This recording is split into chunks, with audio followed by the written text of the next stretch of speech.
¿Listo? Bueno, hoy será la última sesión de 2014 y continuamos el tercer jueves de enero del 2015. Bueno, les adelanto felices fiestas y buen año para todos. En el transcurso de este seminario hemos tratado de llevar a cabo, de realizar una serie de operaciones destinadas a dilucidar, por lo menos a esclarecer dentro de nuestras posibilidades, qué decimos cuando hablamos del sexo. Estas maniobras lógicas solo pretendían descentrar ciertos ejes postulados como dominantes por el discurso médico-psiquiátrico. Aunque la numeración que voy a hacer ahora cubre gran parte de lo que hemos hablado, no es totalmente exhaustiva y completa. Primero, el sexo, ya lo hemos dicho, no reside de forma única y exclusiva en los órganos genitales, y menos aún en los cromosomas XX, XY. Segundo, el sexo no se reduce a su función reproductora. Tercero, el sexo es una compleja maquinaria discursiva, tecnológica y política productora de goce. Cuarto, el sexo es profundamente polimorfo. El cuerpo está socavado por múltiples zonas erógenas. El carácter polimorfo del sexo no lo hace perverso. Quinto, con la introducción de las pulsiones parciales se multiplican las diferencias sexuales. Sexto, el eje heterosexual, homosexual, deja de ser un eje normativo. Séptimo, se alumbra la posibilidad de otros sexos. Su existencia pone en cuestión el paradigma de la normalidad heterosexual. Octavo, la noción de perversión o desviación de la normalidad heterosexual se difumina al plantear estas cuestiones. Se hace necesario un profundo replanteo de las categorías en el psicoanálisis. Noveno, cada sujeto asume una posición sexual diferente, válida según su historia individual, sin ejes ni desviaciones. Décimo, la vida erótica adquiere así cualidades, formas y colores diversos. Undécimo, la caída del sistema binario hombre-mujer, macho-hembra, degrada la función reproductora del sexo y exalta su dimensión de goce. Duodécimo, una nueva clínica se ha abierto desde hace décadas que coexiste con la anterior, sin sustituirla, pero abriendo un nuevo campo de coordenadas aún por diseñar. Décimo tercero, el sexo con sus diferentes formas de gozar nos abre las puertas a esta clínica del goce. Clínica del deseo y clínica del goce, como lo he dicho la última vez, serán quizá dos términos que nos sirvan para construir y definir operaciones distintas en nuestra práctica. No quiero agotar con estos puntos nuestro campo de análisis, todo lo contrario. Lo dicho hasta ahora me permitirá cambiar de melodía sobre el mismo tema y continuar con mis variaciones Goldberg.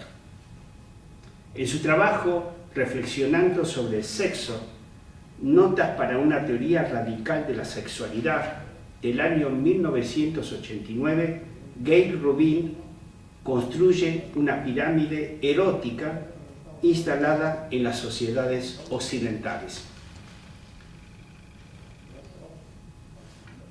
Sociedades que trazan, como ustedes ya lo saben, una frontera imaginaria entre el sexo bueno y el sexo malo.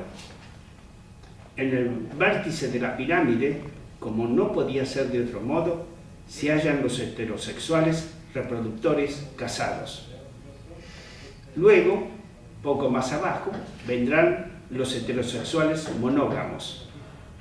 Más abajo, el sexo solitario flota en el limbo. Mientras que las parejas estables de gays, lesbianas, se hallan en el margen de la respetabilidad y la condescendencia, a veces hipócrita, de esta sociedad. Las castas sexuales más despreciadas incluyen a los transexuales, travestis, fetichistas, sadomasoquistas y trabajadores o trabajadoras del sexo. Como ven, a medida que se desciende hacia la base, se pierde el reconocimiento social y aumenta la presunción de enfermedad mental. En esta clasificación de la zoología sexual hay especies protegidas y otras verdaderas plagas necesarias de exterminar, porque ponen en entredicho el eje heterosexual. Ni lo masculino ni lo femenino son las únicas y normales posiciones del sujeto. Además, con la introducción por parte de Freud de las pulsiones sexuales parciales, se multiplican las diferencias. No hay formas de goces masculinas y femeninas, puras y absolutas. No se trata de borrar sus discordancias, que las hay, y son, por otra parte, muy evidentes. Sencillamente digo que la pulsión parcial introduce algo que no se puede obviar. Su presencia en el discurso del psicoanálisis revela lo que no se puede absorber ni por la conciencia ni por la voluntad: la realidad sexual del inconsciente. La pulsión parcial es representante o uno de los representantes del inconsciente. Dicho de otra manera, en el inconsciente habita la pulsión parcial y con ella el polimorfismo sexual. El sexo polimórfico es inconsciente y estructurante de la vida sexual. Si tomamos en cuenta estas observaciones, nos resulta difícil y hasta imposible discernir por dónde pasa el muro que muchos psicoanalistas quieren levantar entre lo normal y lo patológico, o entre lo masculino y lo femenino, o entre estos sexos y otros sexos. Quizá debamos hablar, como ya lo he hecho en otras ocasiones, de una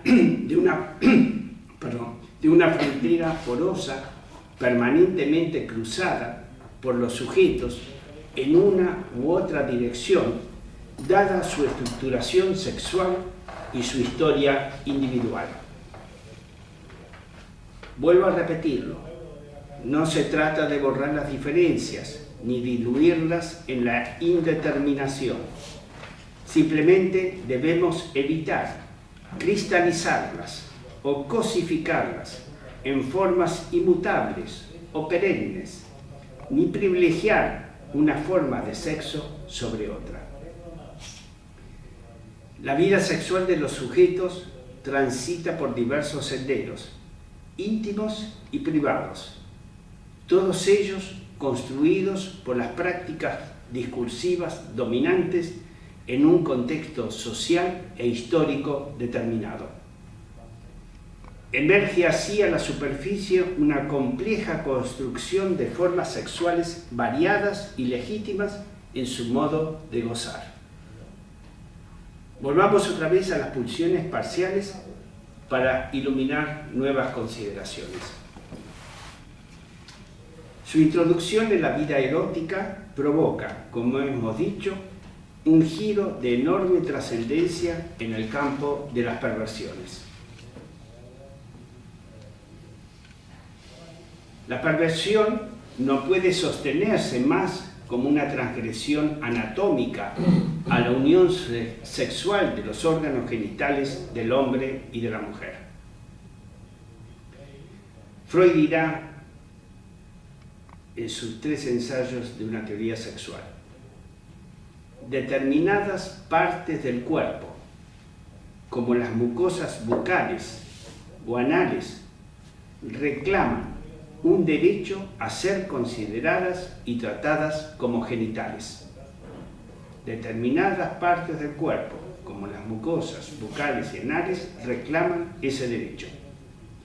Los actos sexuales ligados a estas zonas no constituyen de ningún modo actos perversos en sí, y su preferencia no delata ninguna anomalía. Si el límite de la sexualidad normal no es puesto en la genitalidad, todas las extralimitaciones sexuales deberán ser consideradas de aquí en más como partes integrantes de la vida sexual con el pleno derecho de ser reconocidas. Nuevas formas sexuales despuntan así en el horizonte. Los goces del cuerpo se multiplican en sus alternancias y primacías. Las pulsiones parciales iluminan además otro importante campo: la lábil relación que mantienen con el objeto sexual. La pulsión sexual no tiene un objeto naturalmente predeterminado. En esto insiste con bastante solidez en sus 3 ensayos Freud. No lo es el hombre para la mujer, el objeto sexual predeterminado naturalmente, ni la mujer para el hombre. En la vida sexual no hay ningún indicio natural, no hay nada predestinado naturalmente que nos conduzca hacia la heterosexualidad. Si queremos medir en toda su intensidad esta discordancia entre la pulsión y su objeto, debemos referirnos, sin lugar a dudas, al fetiche. Nada es más inadecuado para realizar naturalmente el acto sexual que el fetiche. Tomar como objeto sexual a una parte del cuerpo hasta puede ser aceptado o comprendido. Pero tomar como objeto sexual a un objeto inanimado, inerte, atractivo por su suciedad y olor, un trozo de prenda íntima, unas bragas, por ejemplo, recogidas en un container, que ha estado en contacto con el sexo de una mujer y fueron usadas quizás durante el acto sexual, no deja de producir un enorme desagrado por lo insólito de la elección. El fetiche denuncia con su presencia la nula concordancia de la pulsión y su objeto. La imposibilidad de establecer un vínculo natural, y vuelvo a insistir en esta palabra natural, del objeto con la pulsión. Es interesante recordar ahora las observaciones de Gay Rubin sobre el fetichismo y el sadomasoquismo. Y sus elaboraciones, la de Gay Rubin, sobre la producción moderna del cuerpo y su relación con los objetos manufacturados. Rubin concibe las prácticas sexuales en el marco de un complejo dispositivo de tecnologías en la producción material de objetos de consumo. Mencionemos el indudable atractivo sexual provocado por las motos y los coches con el rugiente sonido de sus motores de alta cilindrada. La historia de la transformación de las materias primas con la producción del caucho, el cuero de las vestimentas, o la historia de las medias de seda, o la historia del urbanismo y la planificación de los centros urbanos con sus parques, barrios chinos o zonas de entretenimiento. Podemos decir en definitiva que el fetiche denuncia sin apelativos el profundo desacuerdo que existe entre el impulso sexual y un pañuelo usado. O lo que es lo mismo, aunque de otra manera, entre un hombre y una mujer. Busquemos ahora esa nota a pie de página dejada por Freud en los 3 ensayos.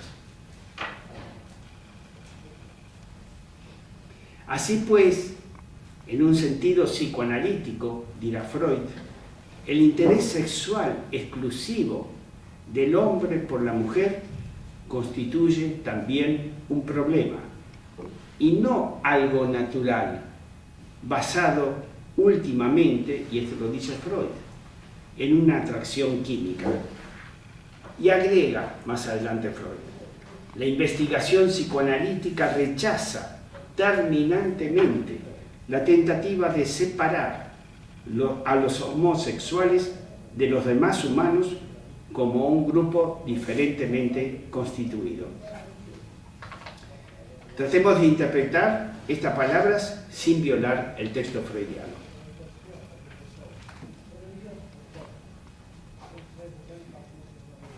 No se trata de separar a los homosexuales como un producto fallido y anómalo de la organización sexual infantil.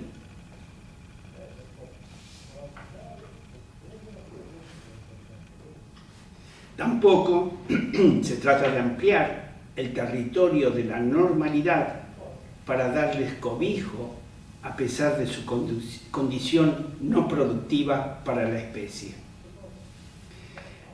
Evidentemente, de lo que se trata es de otra cosa.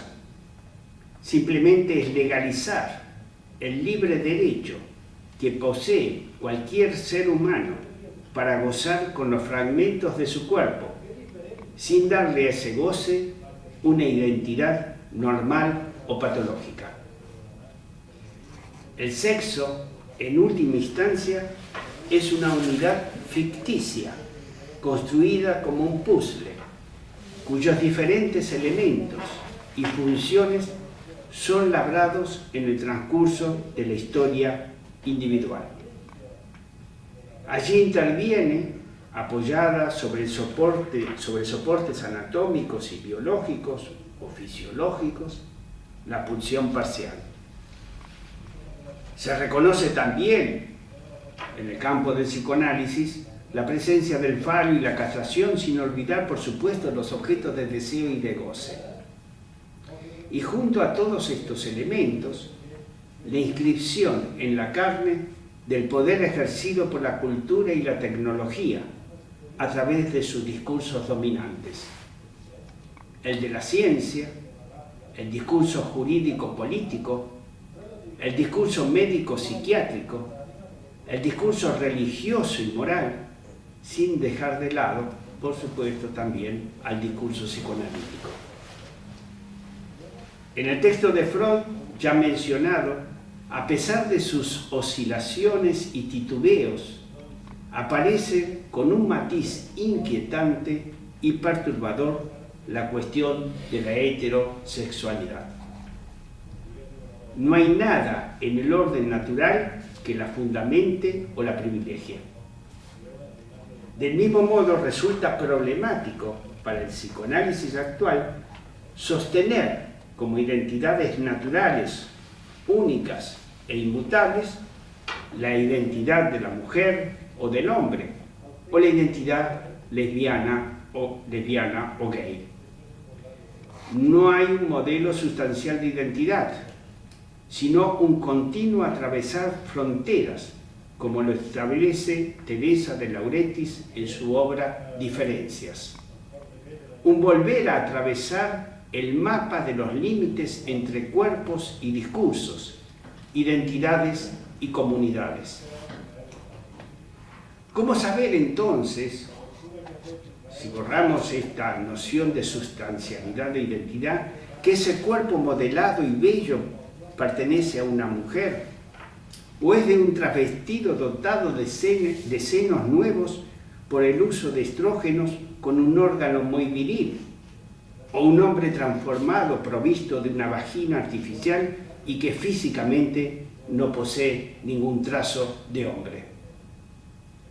La idea de una identidad normativa e inmutable incluye en su interior un procedimiento de exclusión y rechazo a lo diferente, de aquello que por no ser semejante recibe el repudio. En este terreno, abonado por lo imaginario, germina, ya lo sabemos, el pensamiento paranoico. La amenaza para el sujeto de un otro extraño y perturbador por ser homosexual o transexual. Las diferencias existen, son un hecho, lo vuelvo a repetir, y no pueden ni deben ser borradas. La cuestión, para nada banal, es desde dónde se organiza el sistema de esas diferencias, desde dónde se organiza eso que las instituye y el lugar que se otorga a cada una de ellas.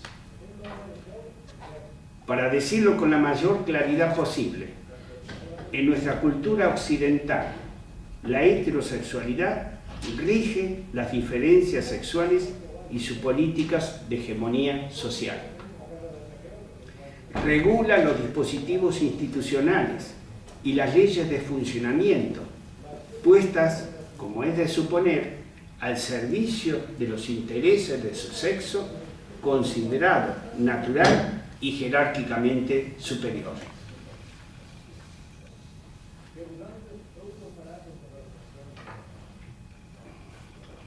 Quisiera dejarles ahora una reflexión sobre un tema que, aunque parezca lateral, tiene fuertes conexiones con lo que estamos tratando.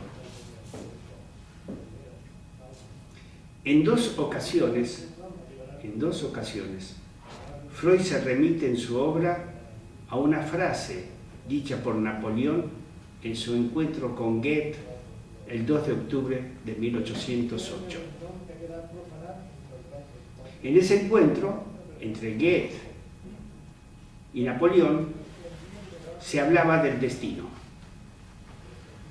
Por supuesto que eso sostenía la idea trágica del destino, mientras que Napoleón le contestó: la política es el destino. Freud, conocedor de este diálogo, transformará y dará esta versión de ella: la anatomía es el destino. La primera vez que Freud va a remitirse a esta frase derivada de lo que le dice o le contesta Napoleón a Goethe, se halla en el escrito de 1910-1912, en Aportaciones a la psicología de la vida erótica, en el capítulo dedicado a la degradación general de la vida erótica. Esta referencia la introduce cuando habla de la descomposición del instinto sexual en una amplia serie de elementos.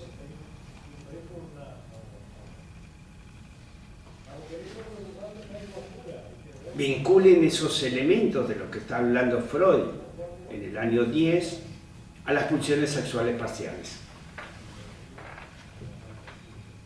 En este artículo, Freud dirá que las tendencias coprófilas o sadomasoquistas perviven en los estratos más profundos de la vida anímica sin someterse a los esfuerzos educadores para ser aceptados por la cultura. Y hará referencia a su carácter poco estético. Dada su anatomía excrementicia, que sella el destino de estas tendencias, que impiden su armonía con las exigencias de la cultura y restan con ello capacidad de goce al sujeto cuando se reprime. La segunda referencia de Freud a esta idea del destino en la anatomía se halla en el final del Complejo de Edipo del año 1924. Freud vuelve a utilizar esa frase de Napoleón con su sello particular. Esta vez lo hace para dar cuenta de las diferencias del complejo de castración y la organización fálica en el niño y en la niña. Si tenemos en cuenta, sigo el texto de Freud, el comportamiento de ese destino anatómico del que es portador el cuerpo, el clítoris y el pene. ¿Se podría acaso afirmar que para Freud el destino sexual está en la anatomía? Ustedes saben cuál ha sido mi posición en el transcurso de este tiempo en que estamos desarrollando el seminario, en donde vengo insistentemente refutando en nuestros encuentros, en donde hablo de que en la anatomía no se encuentra la verdad del sexo, y lo hago para reafirmar y utilizar otros senderos. Busquemos esos otros senderos por donde me quiero internar para mostrarles que en la anatomía no está la verdad del sexo. En su texto Introducción al Narcisismo de 1914, Freud subraya una condición para la constitución del yo. Aunque nosotros creamos que el yo nace con nosotros, el yo llega tardíamente a nosotros. Explícitamente lo dirá allí: es necesario para la creación del yo de un nuevo acto psíquico. Sin embargo, Freud no dirá nada sobre las particularidades de este nuevo acto psíquico. Ustedes ya conocen, aquellos que se acercan a la obra de Freud y de Lacan, que el que intentará describir lo que Freud dejó en suspenso es Lacan, y lo hará en un pequeño artículo de anatomía comparada entre un infans de 6 y 18 meses de vida y una cría de chimpancé. El estadio del espejo, así se titula el trabajo de Lacan, no es estrictamente hablando un escrito psicoanalítico, aunque forma parte del cuerpo teórico del psicoanálisis. Podríamos decir que este texto anuda en su interior la psicología, en el sentido clásico del término, la anatomía comparada y los estudios y avances de la etología.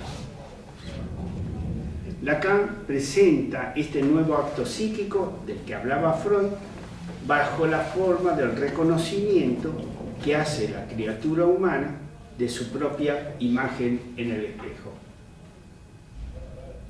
Muchos ya conocen esa frase de Arthur Rimbaud: yo soy otro. El yo se construye bajo la forma de una identificación imaginaria a una gestalt, a un cuerpo, a una totalidad recibida con intensas demostraciones de júbilo por parte de la cría humana. La imagen nos sustraerá, dirá Lacan en su escrito, a nuestro infaz de las mortíferas sensaciones propioceptivas de despedazamiento y fragmentación corporal provocadas por la escasa maduración del sistema nervioso. La incapacidad motora que muestra el infans y la incapacidad de dominio sobre su propio cuerpo son las consecuencias de una insuficiente envoltura de mielina de las fibras piramidales. Abandono transitoriamente a Lacan para referirme a otro texto. Aunque parezca paradójico, el nacimiento de la vida tiene una cierta semejanza aún considerándolas que tienen un sentido inverso con el desarrollo de la muerte. Desde hace siglos sabemos reconocer en la muerte su carácter múltiple y disperso en el tiempo. La muerte no es un punto absoluto y privilegiado. Las envolturas de la vida, dirá Michel Foucault en su ensayo El nacimiento de la clínica, se desligan naturalmente enunciando su autonomía y su verdad en lo mismo que las niega. ¿Qué quiere decir esto? Muy simple. Foucault pone a la luz, a través de las observaciones de ese gran anatomopatólogo que fue Bichat, la verdad del cuerpo, su verdad extrema, la descomposición del cuerpo y la permeabilidad entre la vida y la muerte. En síntesis, esa descomposición de las conexiones entre sistemas y aparatos del cuerpo provocados por las muertes parciales, progresivas y lentas. Aunque Lacan completará años más tarde su cuadro pictórico enunciado en el Estadio del Espejo con la presencia en la escena del reconocimiento de la imagen de un otro, y más precisamente del deseo de ese otro en la construcción del yo, no cabe ninguna duda que los fundamentos anatómicos mantienen todavía todo su peso. La anatomía le sirve a Lacan de soporte para su construcción teórica. Sin embargo, si todo lo que hemos hablado hasta ahora sobre el sexo y la anatomía tiene algún valor de verdad, deberíamos extraer ciertas consecuencias.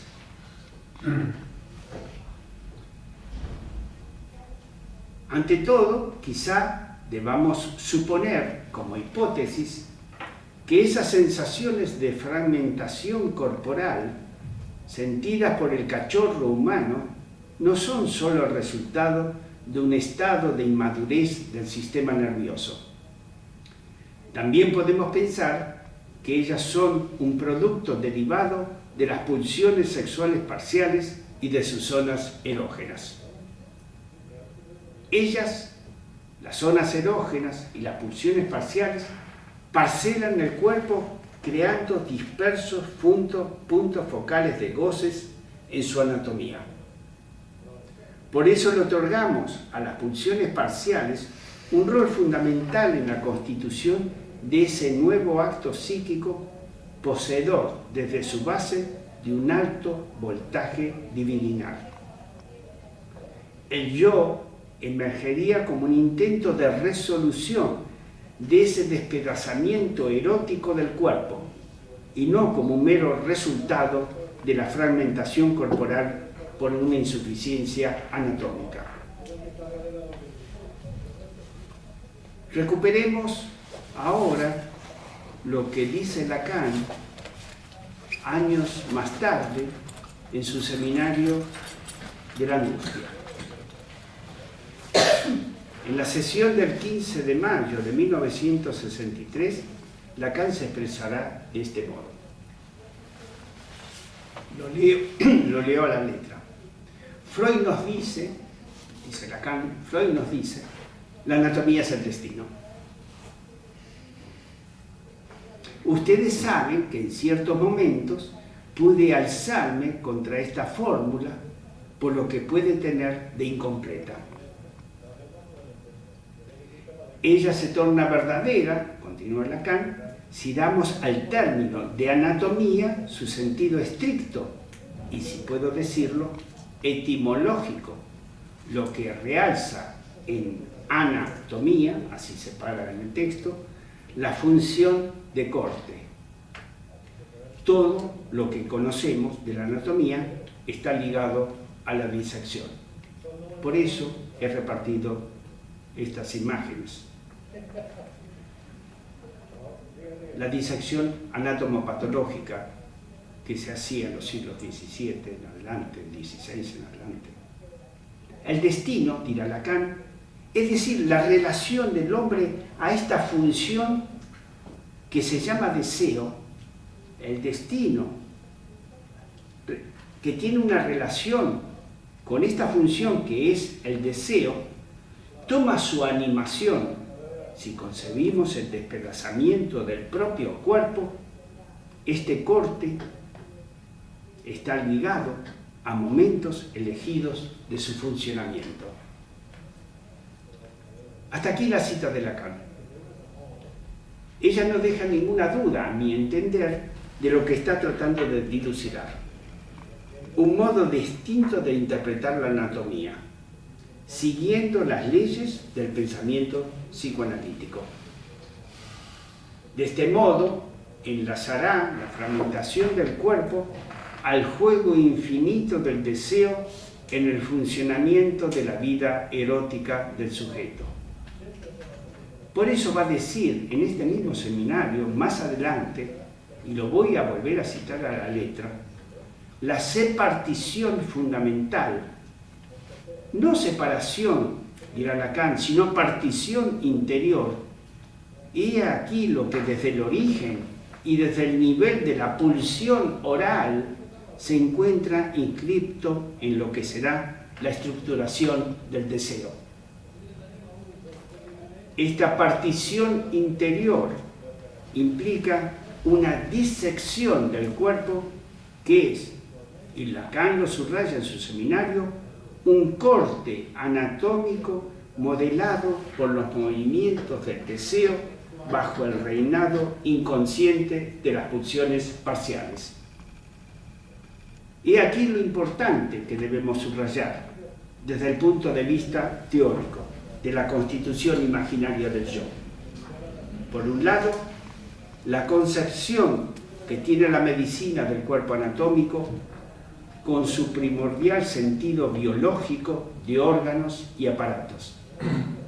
Por el otro, la idea de un cuerpo erótico en el psicoanálisis, fragmentado por sus pulsiones sexuales, que da consistencia a ese lazo que va del sujeto al deseo del otro. Hemos tratado hasta ahora de acentuar una hipótesis. El sexo como producto construido, tal como aparece en los estudios genealógicos sobre la sexualidad llevados a cabo por Michel Foucault y reforzado en gran parte por los desarrollos teóricos de Judith Butler en su obra El género en disputa. Desde esta perspectiva, el sexo no puede ser considerado un dato inmediato, un dato sensible, un dato fisonómico o biológico. Y si consideramos al género como una interpretación cultural compleja y múltiple del sexo, podemos entender la profunda relación que existe entre ambos términos, entre el sexo y el género. Hasta el punto de que algunos pueden llegar a afirmar que el sexo siempre fue género. Dicho de otro modo, el género interviene en la construcción del sexo.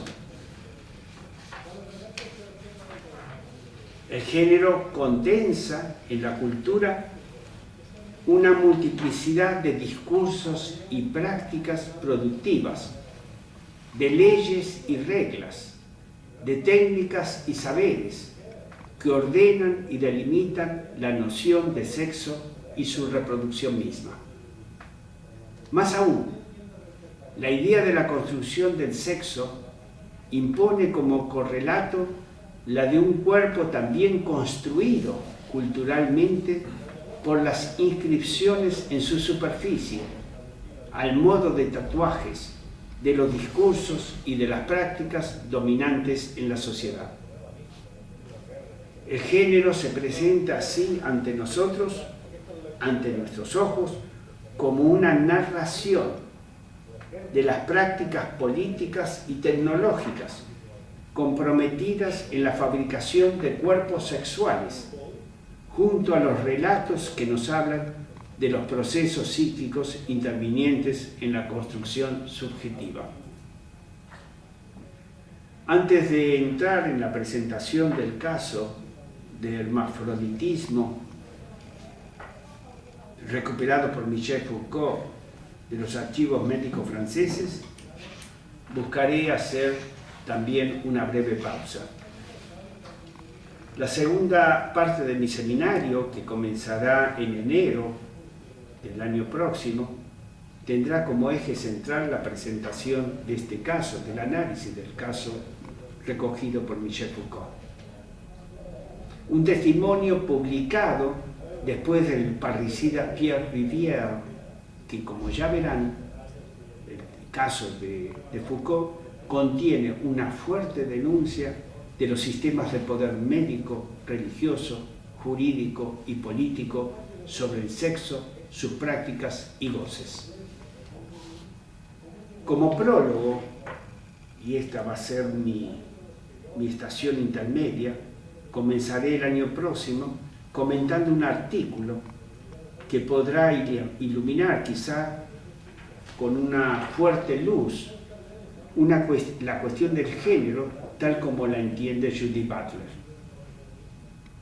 Se trata de un trabajo publicado en los años 1929 titulado La feminidad como máscara, de una gran psicoanalista, de Joan Rivière, psicoanalista británica, analizada por Freud y perteneciente al grupo de Bloomsbury. Como hice la vez anterior, doy por terminado mis comentarios hoy y quisiera presentarle, la vez anterior presenté ante ustedes a Beatriz Preciado, y esta vez he recogido un largo reportaje, trataré de ver todo lo que se pueda mostrar de él, no nos va a dar tiempo a verlo todo, hecho por la cadena Arte franco-alemana, en donde se presenta ante nosotros a Judith Butler. Con esto, si estamos en hora, les dije que a las 9 podía entrar, si estamos en hora, pondrá en marcha la mujer y esperemos que se escuche, que no suceda como la vez anterior.